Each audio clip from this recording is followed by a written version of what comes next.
The release of our hostages will begin early Monday morning.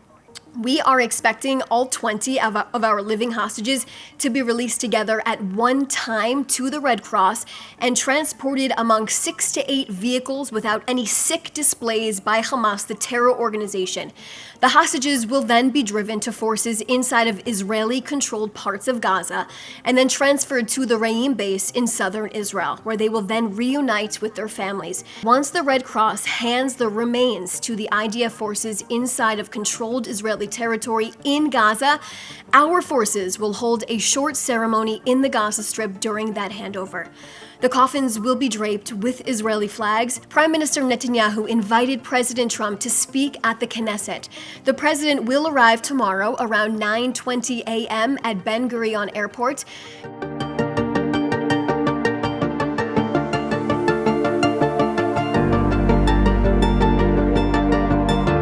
Prime Minister Netanyahu is on the brink of fulfilling a moral, human, and Jewish obligation of bringing the innocent hostages back home.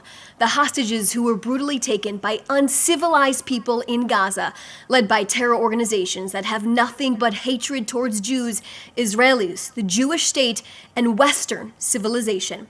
Now, while the IDF has redeployed to the new yellow line in Gaza in full force during this ceasefire and the 72-hour time window that we are currently in for Hamas to release all of our hostages, we pay tribute to the soldiers currently serving on the ground, and we will always remember the brave and heroic soldiers who dropped everything in their lives to fight for the state of Israel and our hostages, leading us to the point where we are now.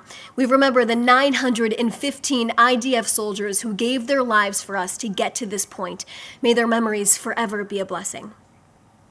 Now, President Trump's global leadership and intense pressure he applied to get Hamas to agree to this plan, with the first phase approved, the Prime Minister said it put the sword on its neck, as it was the first time the terror group agreed to release all 48 of our hostages at one time. I remind you of the international leaders that told Israel not to go into Gaza City, and with the help from our great friends Steve Witkoff and Jared Kushner, their dedication and personal missions to bring home our people speaks volumes to the incredible team President Trump has built. Here's what I can tell you about the release of our hostages, and let's be very clear about something. Israel has been ready since Saturday night to receive our hostages.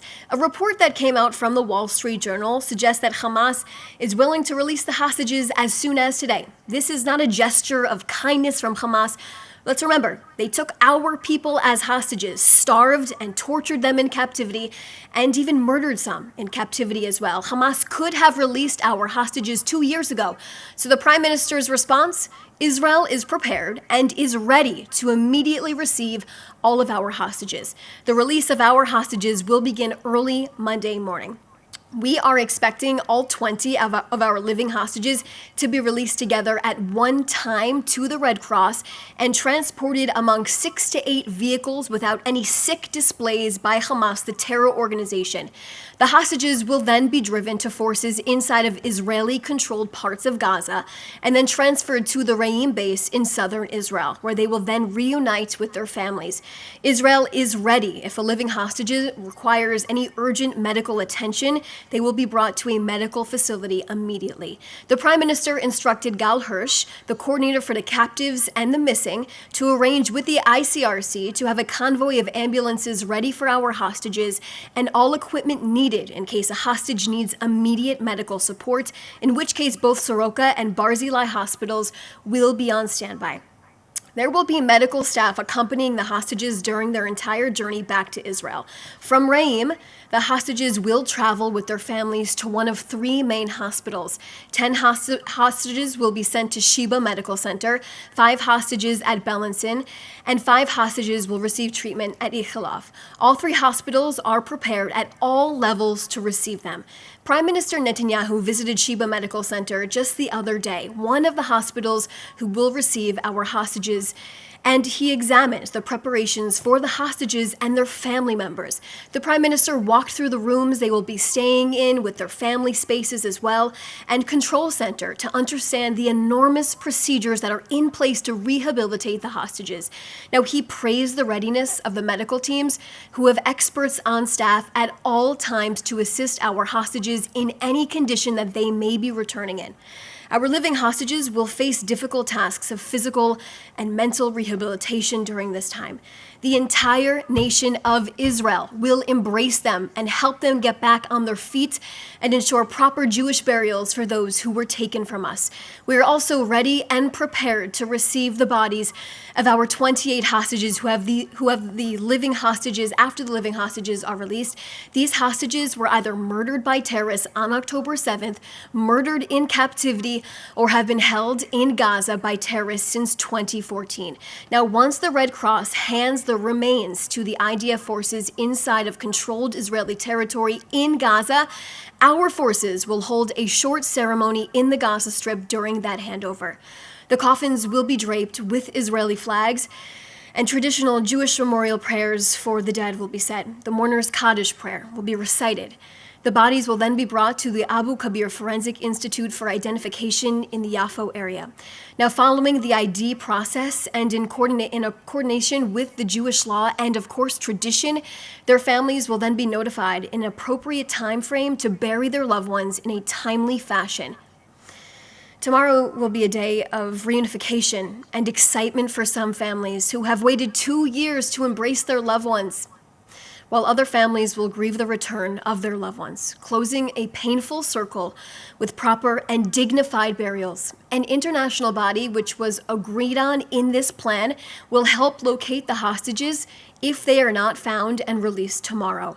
The Prime Minister insists that we will act to locate all of these hostages as soon as possible, and we will do that as a sacred duty of communal responsibility. Prime Minister Netanyahu invited President Trump to speak at the Knesset. The president will arrive tomorrow around 9:20 a.m. at Ben Gurion Airport.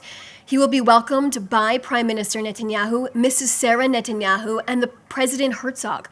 The Prime Minister and President will then travel to the Israeli Knesset in Jerusalem for meetings, and the President will then address the Knesset around 11 a.m.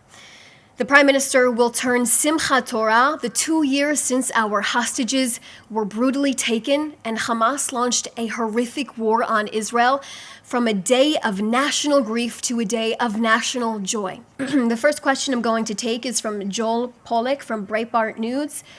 He asked, what do you make of the fact that some participants in last night's demonstration booed the Prime Minister? Prime Minister Netanyahu has gotten us to this point.